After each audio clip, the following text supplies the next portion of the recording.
বিসমিল্লাহির রহমানির রহিম। আসসালামু আলাইকুম। প্রিয় শিক্ষার্থী, আজকে আমি মহাসাগর সম্পর্কে আলোচনা করব। অনেক সময় পরীক্ষায় আসে মহাসাগর সম্পর্কে প্রশ্ন আসে। শিক্ষার্থীরা মহাসাগর এবং মহাদেশ এই দুটোর মধ্যে এলোমেলো করে ফেলে।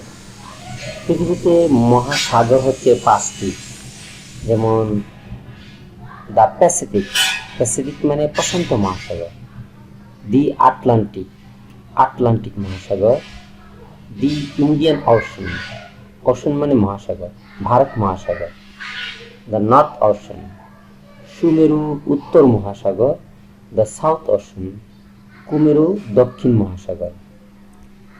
প্যাসিফিক মানে প্রশান্ত মহাসাগর, ইন্ডিয়ান ওশন মানে ভারত মহাসাগর, নর্থ ওশন মানে উত্তর মহাসাগর, সাউথ ওশন মানে দক্ষিণ মহাসাগর।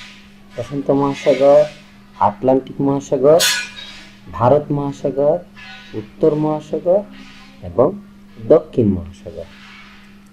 আর আমরা আগে পড়েছি মহাদেশ, মহাদেশ ছিল 7টা আর মহাসাগর হচ্ছে 5টা। শিক্ষার্থীরা অনেক সময় এলোমেলো করে ফেলে। মহাসাগর হচ্ছে 5টি। Thank you.